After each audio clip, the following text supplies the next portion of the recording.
Good afternoon class. तो बच्चों, आज का जो हमारा टॉपिक है वह है भाषा प्रयोगशाला।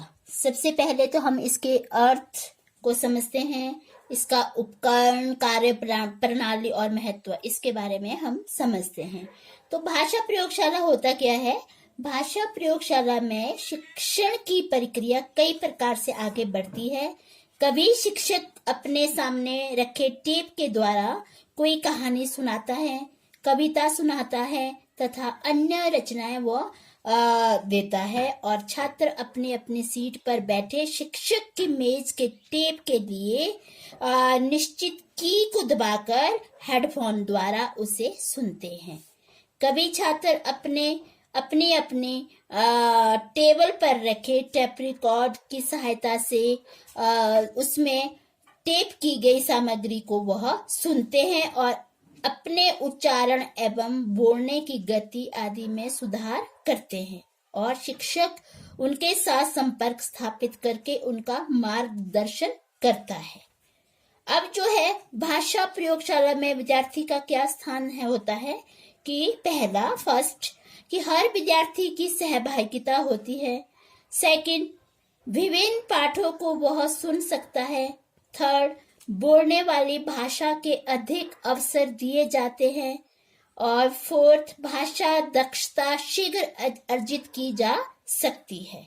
फिफ्थ, छात्रों को सीखने की प्रेरणा मिलती है। सिक्स, विद्यार्थी पाठ को बार बार दोहरा सकता है, जिसमें उसे अपनी गलतियों को ठीक करने का भी अवसर मिलता है। सेवन, विद्यार्थी अपना उच्चारण शुद्ध कर लेता है। अब इसके आगे है कि भाषा प्रयोगशाला के विविध घटक तीन प्रकार के होते हैं। पहला है श्रवण यानी सुनना, श्रवण कोष्ठ। यहाँ पे सामान्य तो ये भाषा प्रयोगशाला में 16 से 20 श्रवण कोष्ठ होते हैं। प्रत्येक कोष्ठ में एक मेज तथा एक कुर्सी होती है, जिस पर बैठकर विद्यार्थी अपना कार्य कर सकता है। इस कोष्ठ में टेप रिकॉर्ड, दूरभाष यानी परामर्शदाता से बातचीत के लिए स्विच, श्रवणेंद्रियों, दूरभाष और ईयरफोन आदि की उपलब्धता रहती है। उसके बाद आता है परामर्शदाता।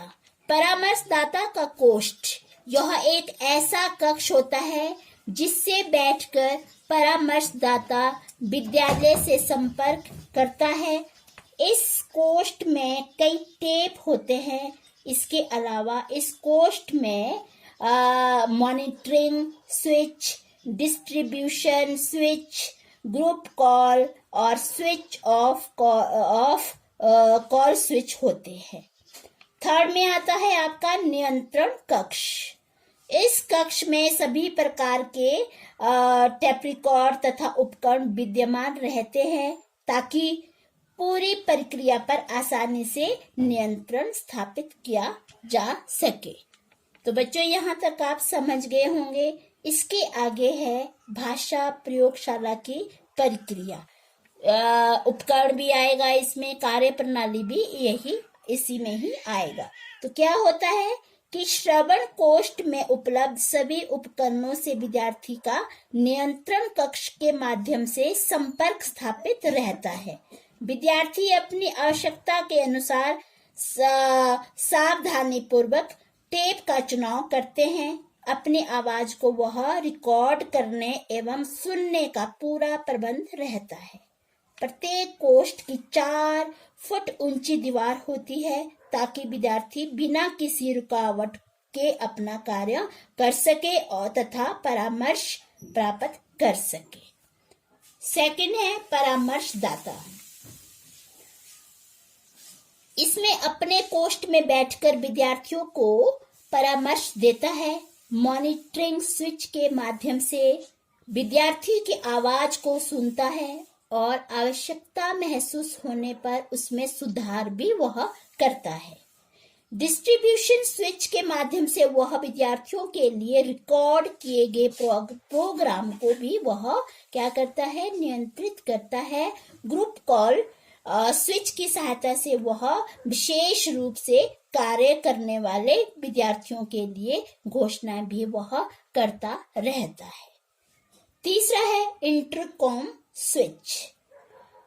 यहाँ पे आवश्यकता पड़ने पर विद्यार्थियों से दो तरफा संप्रेषण स्थापित करता है। जब सभी विद्यार्थियों के लिए घोषणाएं करनी होती है तब परामर्शदाता ऑफ कॉल स्विच का भी प्रयोग करता है।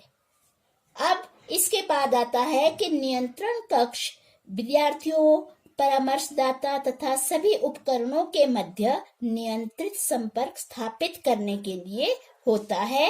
विद्यार्थी अपने टेप को वह सुनता है तथा मौखिक अनुक्रिया करता है। उसकी अनुक्रिया श्रवण कौष्ठ में रखे उपकरण के द्वारा रिकॉर्ड कर ली जाती है।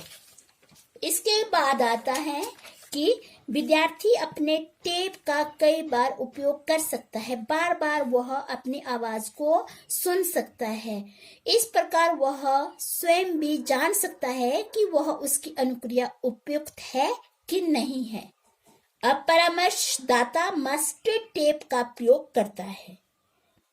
प्रत्येक श्रवण कोष्ठ में विद्यमान टेप में आवाजों को वह क्या करता है, रिकॉर्ड कर लिया जाता है।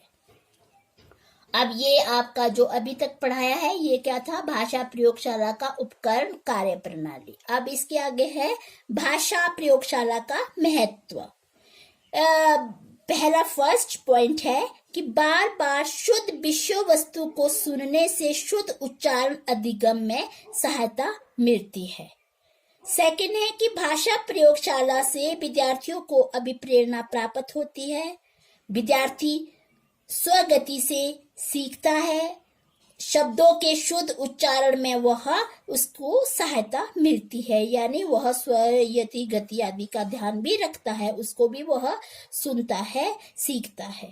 थर्ड है कि एक विद्यार्थी का उच्चारण किसी दूसरे विद्यार्थी का नहीं वह सुनाई देता, इसीलिए वह बिना संकोच किए सरलता से वह कार्य कर सकता है। विद्यार्थी पाठ को बार बार दोहरा सकता है। विद्यार्थी में क्रियाशीलता बढ़ती जाती है। तो बच्चों, आपने भाषा प्रयोगशाला के बारे में समझ लिया होगा। Okay, thank you.